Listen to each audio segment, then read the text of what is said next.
But first, because they may be gone, but their deeds obviously outlive them, the breaking headlines still lingering from the previous administration's 50 running scandals still bushed.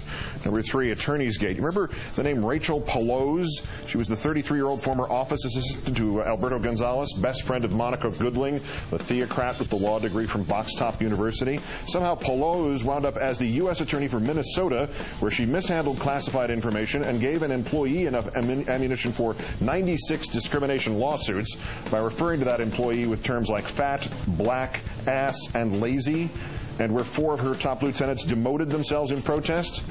Ms. Pelosi is working for us again. She has been hired by the Miami Regional Office of the Securities and Exchange Commission, and in her new job, she does not even have to use a mop. Number 2, Bush who gate. At least 8 former Bush administration staffers now running for office, according to The Hill. At least one is running away from his past. Tim Nank, former Bush counterterrorism staffer, now running for the Virginia House of Delegates, saying, quote, President Bush's popularity rating is obviously very low, and I think the people in my district would probably not look favorably on that. I haven't had a lot of people ask me where I worked. They usually ask me where I work. Yeah, if it comes up, just say you were in some sort of witness relocation program. It'll sound better, and it's kind of true. And number 1, Bear False Witness Win Shoes Gate. Mohammed Jawad is the kid detained in Gitmo since 2002, who claims he was only 12 years old when we took him there. He was detained in Afghanistan for purportedly throwing a grenade at U.S. soldiers. Afghan officials threatened to kill him and his family if he did not confess. That is not a wild story. Even the U.S. military investigated it, found it to be true, and threw out his confession. But Jawad remained at Gitmo. He might be 19 now, maybe he's 25. Regardless, he's been there nearly 7 years. And now comes an accusation filed by his U.S. military lawyers that may be as shocking as any charge of brutality or torture or rendition.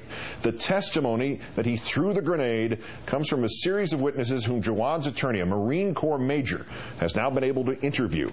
He says the witnesses have something odd in common. One was paid $400 by the U.S. government for his cooperation. Another got a new pair of shoes. A third needed an operation and was transported to this country and got it. In short, when our ally threatened to kill him and the resulting fake confession didn't work, we sent Jawad to Gitmo and then tortured him. And when that didn't work, we went out and bought witnesses to testify against him. The Bush administration not only suborned perjury to find another scapegoat and cover up their own crimes, but they paid for it. Paid. Thanks to these men and women, you and I are in the bribery business, and we are in the paying to break the 8th commandment business. As if any of the phony Bible thumpers left over from that medieval period of American history would care about that.